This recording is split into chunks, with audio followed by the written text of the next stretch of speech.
Olá, tudo bem com você? Esse é o segundo vídeo onde nós vamos tratar ainda do tema democracia. Vamos entender ainda o termo etimológico de democracia até os dias atuais na contemporaneidade. Democracia representativa, o que nos garante o direito de sermos representados de fato ou não dentro do parlamento. Eu sou Leandro Roriz e esta é a Arte da Política.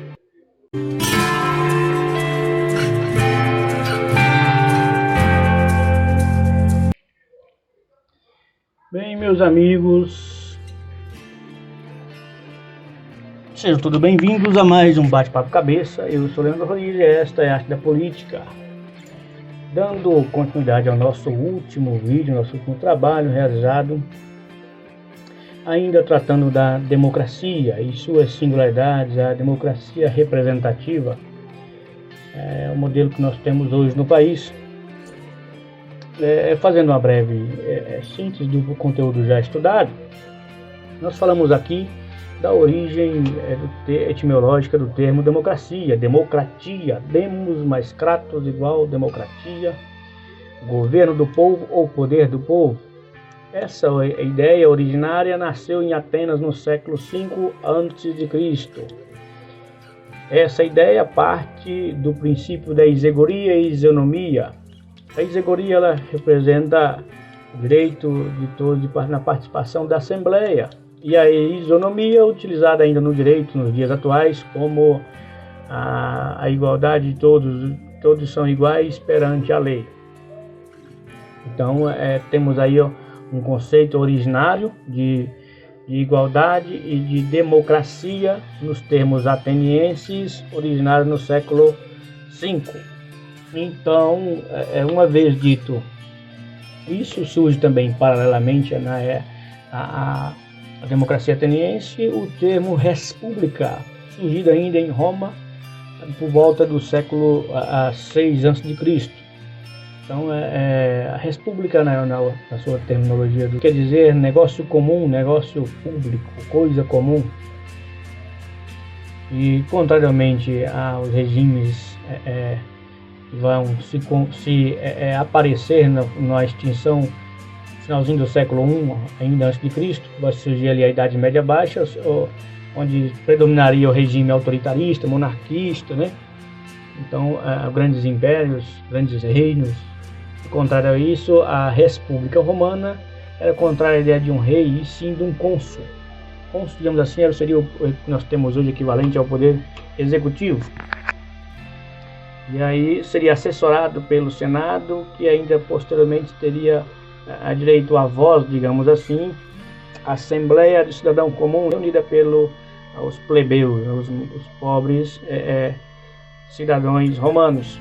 E se destacariam, cabe aqui fazer essa grande ressalta, que iriam se destacar dentro da Assembleia, da Assembleia como cidadão, a ideia, o surgimento de grandes de nomes da oratória, grandes assim, eruditos, pessoas que tinham o dom da fala e de representar e falavam em assembleia, tinha esse dom, então, portanto, esses se destacavam e possivelmente com o tempo eles eram indicados aos senados, enfim, por meio, digamos assim, de um voto também, indicações.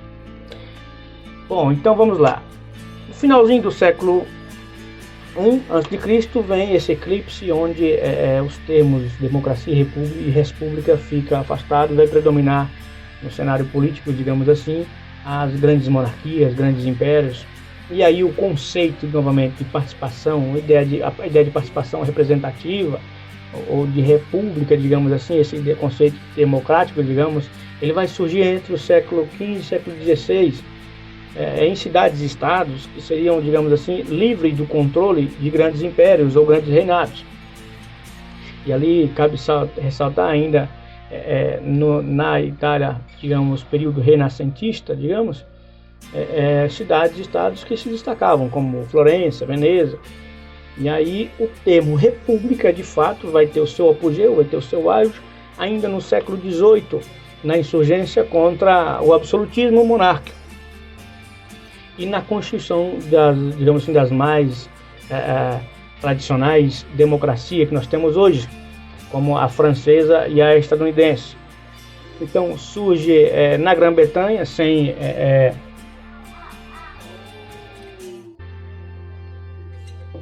surge na Grã-Bretanha a ideia de um governo que dá um espaço de representatividade, sem colocar a monarquia abaixo, como no caso francês, que foi a Revolução Francesa, que destituiu todo o reinado, e aí se tornou a questão da república de fato.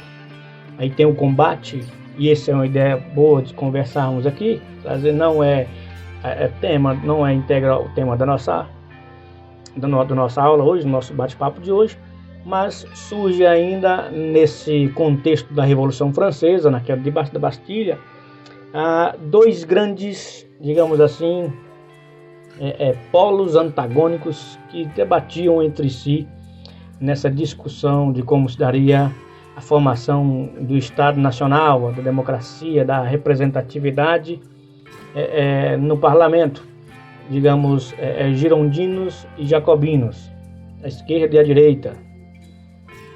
Então foi onde surgiu originariamente hoje os termos que nós temos, o que nós costumamos falar hoje de direita e esquerda, os jacobinos e os girondinos. Mas isso é para um outro momento, a gente vai também trazer esse assunto aqui, porque o conhecimento nunca é demais e cabe nós aprendermos um com os outros a cada dia que passa.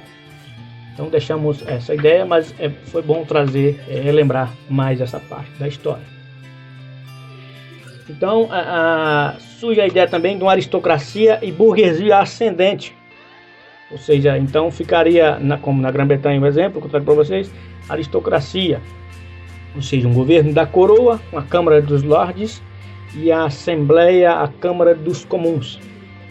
Então surge a ideia daí de executivo, legislativo, não judiciário ainda, não teria, mas aqui nós falamos da Câmara dos Comuns. Ou seja, se vocês começam a entender o vídeo anterior, que nós tratamos do início da democracia, com o que nós temos esse vídeo de hoje, nós conseguimos entender em alguns aspectos que a democracia ela vai se ajeitando aos nossos moldes. Começa com a ideia de igualdade, um governo do povo, poder do povo. Aí tem os princípios, baseados nos princípios de isonomia e isegoria. Isonomia, inclusive, nós temos aí no direito hoje. Tem essa ideia de representatividade, tem a ideia de república romana, onde não tem mais o rei, mas sim o cônsul, que vai ser eleito pelo Senado. Ou seja, a gente vai começando a se enquadrar na democracia representativa que nós temos hoje, a ideia de poder executivo, legislativo e judiciário, representação por meio dos representantes eleitos. Então, agora nós não temos mais essa participação direta na democracia, digamos assim, no parlamento. Nós elegemos aqueles que vão nos representar. Então, e o aparecimento da representação política, ele vai surgir, e eu vou trazer para vocês, a partir dos processos de democratização em países como a Inglaterra, a partir do século XVII. Começou-se a questionar a definição de representante como aquele que age em nome de interesses parciais ou privados de um grupo específico. Vale lembrar também que ainda na idade, em Atenas ainda, na época da República, a ideia de democracia, digamos assim, anteriormente isso, a ideia tinha, as pessoas elegiam, digamos, um advogado para ir levar suas questões ao rei, ao soberano, ao imperador. Isso se deu também na Idade Baixa, Idade Média Baixa, após ao século I. E daí surge essa ideia de representação, quando você contrata um terceiro para ir representar suas questões diante da nobreza. Então, ou seja, você contrata, digamos, um advogado para ir fazer uma defesa sua diante da nobreza, e ele volta com o posicionamento. Então ele tem que voltar e prestar essas contas. Daí surge o termo de representatividade, na verdade. Começa essa ideia de representatividade aí. Essa é a origem da representatividade, não porque foi de espontânea vontade, do nada que surgiu a ideia espontânea de eleger alguém para me representar no parlamento, mas surgiu essa ideia ainda nos primórdios de que nós temos que alguém que possa intervir, ser intermediário entre eu e a nobreza, entre eu e o imperador, eu e o rei. Então, o advogado entra nesse meio como representador. Então, e ele volta para prestar contas. E hoje nós temos esse mesmo sentido. Quando nós elegemos o voto, elegemos um representante por meio do voto, nós damos uma procuração para que ele possa atuar em nome dos nossos interesses. E ele volta depois para prestar contas, após 4 anos, para dizer, tentar sua reeleição e explicar: olha, eu fiz isso em todo o povo, isso, e caberá a nós, réis comuns, analisarmos se, de fato, as decisões e as participações no processo decisório que tal representante teve e atuou, se condizem com os nossos interesses ou não. Assim sendo, uma vez tendo atuado em favor da sociedade, em prejuízo da sociedade, ele é reeleito, senão fica fora do processo e vem aí ao cargo um novo candidato. Então, o aparecimento da representação política foi visto por muitos dos pensadores do século XVIII e XIX como uma maneira de solucionar obstáculos à participação gerados pela expansão territorial da sociedade e pelo aumento da população, ou seja, para solucionar esse conflito que anteriormente, lá em Roma, ela sucumbiu diante da sua própria expansão, surge a ideia de representatividade. Ou seja, agora, digamos que aquele cidadão que mora num rincão, digamos assim, do país, não precisa vir a Brasília para participar do processo decisório.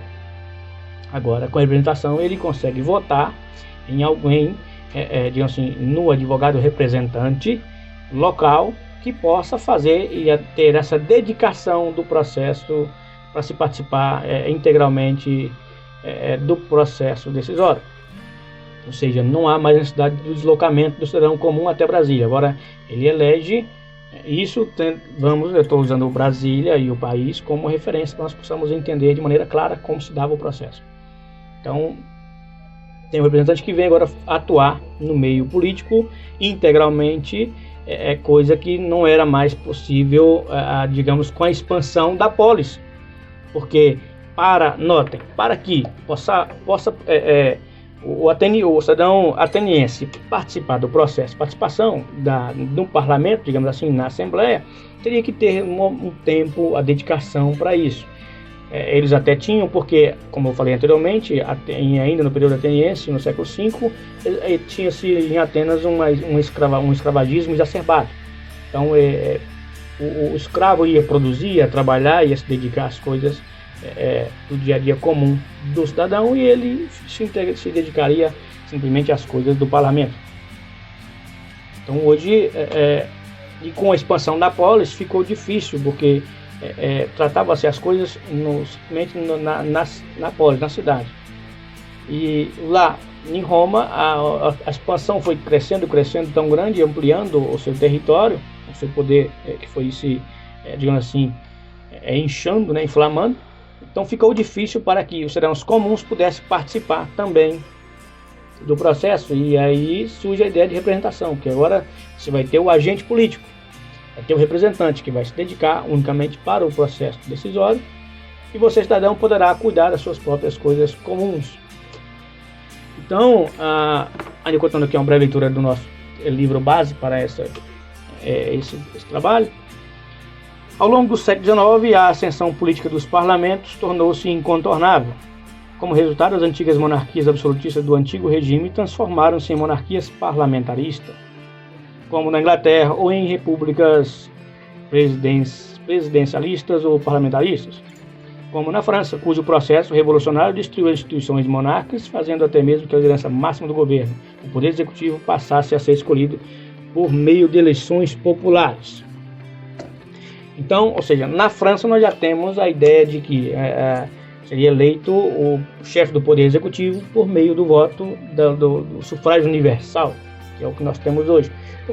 Por que falar sufrágio universal nos referindo às eleições? Porque, diferentemente, e agora trazendo uma análise da nossa democracia contemporânea representativa, ela tem esses traços, onde nós podemos agora temos incluído no processo eleitoral, digamos assim, no sufrágio.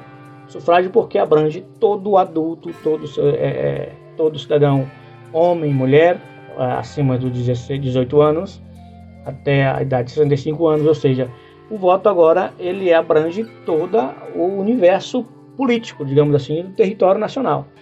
Então é o sufrágio porque não é necessário, não é cedido para que as crianças participem do processo decisório. A partir dos 16 anos é considerado que a pessoa já tem um entendimento, já tem essas tendências políticas, e aí institui-se os direitos políticos civis, onde você tem o direito de votar e de ser votado.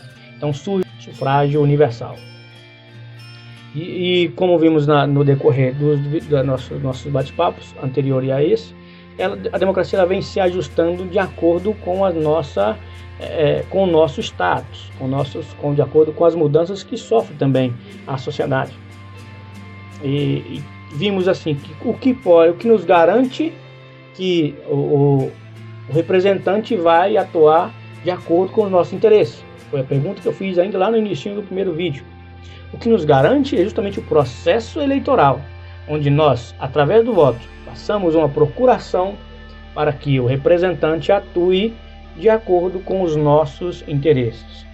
Interesses agora não mais individuais, o meu ou o seu, mas os interesses da coletividade, de um certo segmento da sociedade, digamos assim. Vamos eleger um representante para que possa representar diante da Câmara ou do Senado os sindicalistas ou os grandes empresariados, setor de produção do país, ou digamos assim, o movimento LGBT ou outros setores, por exemplo. Trouxe esses três só para poder a gente ter uma noção de que seria representatividade.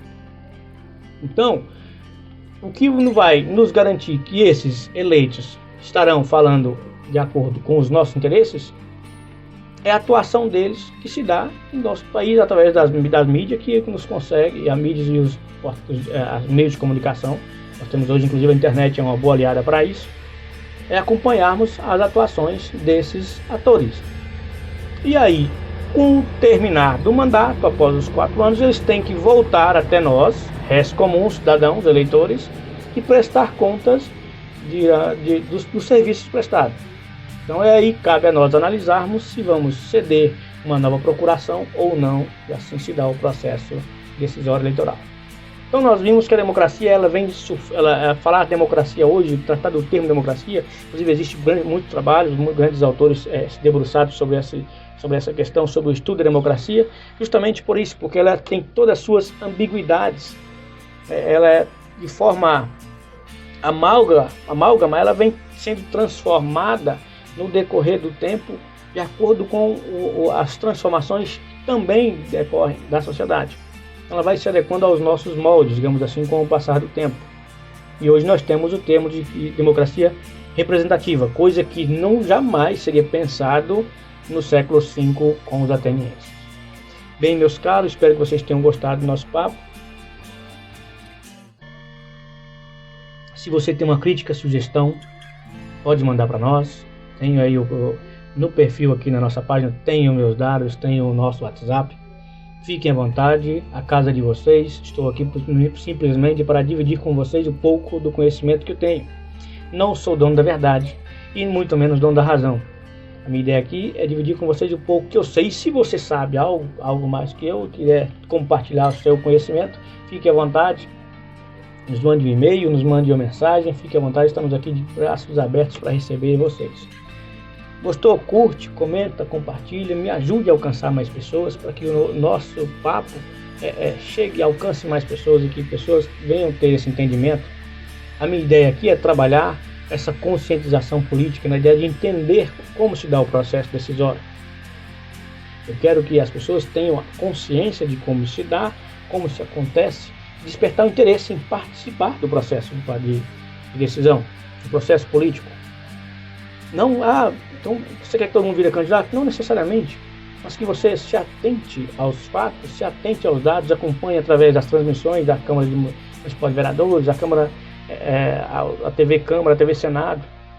Interaja com o meio político para você entender das coisas que são tratadas tanto em âmbito nacional, tanto em âmbito municipal, porque interferem diretamente na sua vida e é necessário que você participe. Seja um cidadão ativo, seja você a melhoria, digamos assim, seja você a diferença que você quer para o município. Bom, meus caros, muito obrigado por vocês estarem aqui até agora.